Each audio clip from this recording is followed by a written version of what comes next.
वो अर्जुन जिसकी पहचान ही एक योद्धा के रूप में है, जिसने द्रोणाचार्य जी से शिक्षा प्राप्त की, तो द्रोणाचार्य जी ने तो कईयों को शिक्षा दी, कोई एक को थोड़ी, उन्होंने तो कईयों को सिखाया। लेकिन उनको उम्मीद किससे थी? अर्जुन से। बोले ये मेरा नाम रोशन करेगा, इससे मेरे को बहुत उम्मीद है, और मैं भी इसके शिष्यत्व पर गौरव करूंगा, और इसका गुरु मैं हूं, इसका भी मुझे गौरव होगा कि मैं अर्जुन का गुरु हूं। मुझे अर्जुन में वो दिख रहा है। और इतने ही मनोयोग से अर्जुन को द्रोणाचार्य जी ने तैयार किया था। और जब पढ़ रहे थे, जब शिक्षा ले रहे थे ये लोग, कौरव पांडव सब, दुर्योधन वगैरह सब वहीं गुरु जी द्रोणाचार्य जी से ही सब सीख रहे थे। तब कहते हैं कि परीक्षा ली जाती थी, सबकी अलग अलग अलग अलग परीक्षा ली जाती थी। पढ़ाई में भी अध्ययन आपका कैसा है और आप की कितनी रुचि है पढ़ाई के प्रति, उसकी भी परीक्षा ली जाती है। और समझने वाली बात यह है कि एक क्लास में बच्चे तो बहुत हैं, लेकिन जो सब्जेक्ट पढ़ाया जा रहा है उस सब्जेक्ट का गुरु एक है। इंग्लिश पढ़ाई जा रही है तो इंग्लिश का एक क्लास में एक शिक्षक है, 40 बच्चों को पढ़ा रहा है। गणित पढ़ाई जा रही है, गणित का एक शिक्षक है, बच्चे तो 40-50 जो भी है। तो जब पढ़ाने वाला शिक्षक एक है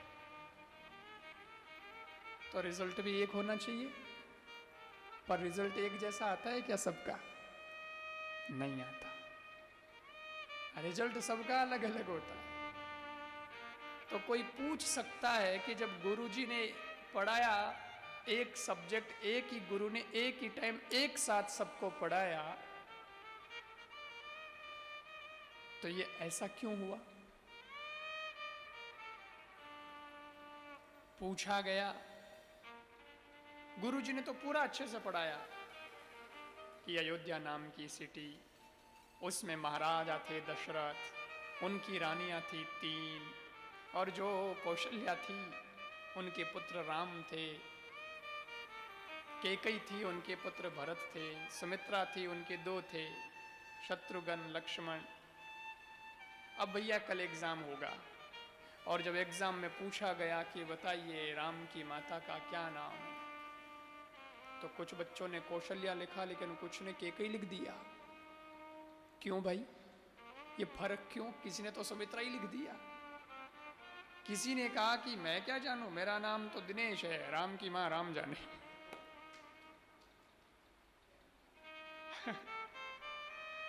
अब बताओ, गुरुजी ने तो एक टाइम एक ही साथ पढ़ाया था कि भाई ये है,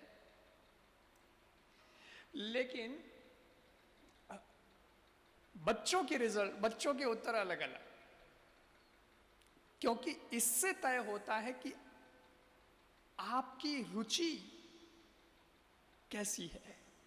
अगर आपकी रुचि नहीं है तो गुरु बेचारा क्या कर लेगा? गुरु तो सबको ही चाहता है कि तुम अच्छे बनो, अच्छे बनो, अव्वल रहो। क्या दुर्योधन अव्वल नहीं आ सकता था? द्रोणाचार्य जी तो थे, और इनकी तो राशि भी मिलती है, द्रोणाचार्य दुर्योधन, तो इनके तो ज्यादा पठनी चाहिए। और ये जब युद्ध हुआ तो जो 2 पक्ष हुए, कौरव पक्ष और पांडव पक्ष, तो द्रोणाचार्य तो कौरव पक्ष में ही तो थे। वो किसके पक्ष से लड़ रहे थे? कौरवों के पक्ष से लड़ रहे थे। तो कौरवों के पक्ष से लड़ रहे थे, इसका मतलब तो ये हुआ कि द्रोणाचार्य जी को और ज्यादा विश्वास कौरवों वालों इस सेना में और दुर्योधन आदि में ही होना चाहिए था कि नहीं नहीं ये लोग अच्छा करेंगे और मैं खुद इनके साथ खड़ा हूं।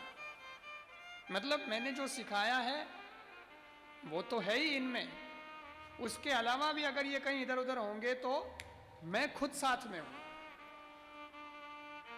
पर बावजूद उसके बाजी अर्जुन मार गया।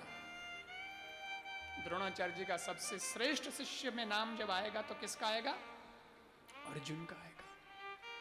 क्योंकि साहब अर्जुन खुद कहते हैं कि अर्जुन रात में अभ्यास करता था, बाकी तो दिन में करते ही थे, दिन में तो सभी करते थे। और इसको धनुष और बाण पसंद थे। जैसे भीमसेन है तो वो गदा में, दुर्योधन भी गदा में, सबका अपना अपना एक वो था। तो अर्जुन को ये ज्यादा था तीरंदाजी। तो सब दिन में तो अभ्यास करते ही थे, ये बंदा रात में भी अभ्यास करता था। अरे रात में अंधेरे में तुम क्या निशाना लगाओगे भाई? तीर का काम तो निशाने लगाने का है। तो तुम धनुष बाण सीखना चाह रहे हो चलाना, और फिर अभ्यास रात में अंधेरे में क्या करोगे? कहां निशाना लगेगा? और ये तुमको आइडिया कैसे आया कि रात में भी अभ्यास किया जा सकता है? अर्जुन ने कहा गुरुजी, मेरे को आइडिया ऐसे आया कि एक दिन भूख लगी थी तो मैं रात में भोजन करने गया, किचन से निकाला, मैं भोजन कर रहा था। तो जब भोजन कर रहा था तो मेरे दिमाग में आया कि अंधेरा है, दिखता तो कुछ है नहीं, रात का समय है, दिखाई कुछ नहीं दे रहा है, लेकिन फिर भी नवाला जब हाथ में लेता हूं तो वो सीधा मुंह में ही जा रहा है, न आंख में जा रहा है, न कान में जा रहा है, न नाक में जा रहा है। जब बिना, और हाथ को तो आंखें है नहीं और रात का समय है, आंखों को भी दिखाई नहीं दे रहा है, उसके बावजूद इतनी विपरीत परिस्थितियों में एक हाथ अगर सीधा मुंह में जाए तो क्या तीर निशाने पर नहीं लग सकता रात में? ट्राई करने में क्या है कि जब हाथ अपनी दिशा नहीं भूल रहा तो अभ्यास अगर किया जाए तीर भी सही निशाने पर लग सकता है। मैंने तब से रात में अभ्यास शुरू कर दिया और उसी अभ्यास का नतीजा ये हुआ कि अर्जुन श्रेष्ठ शिष्य बन गया।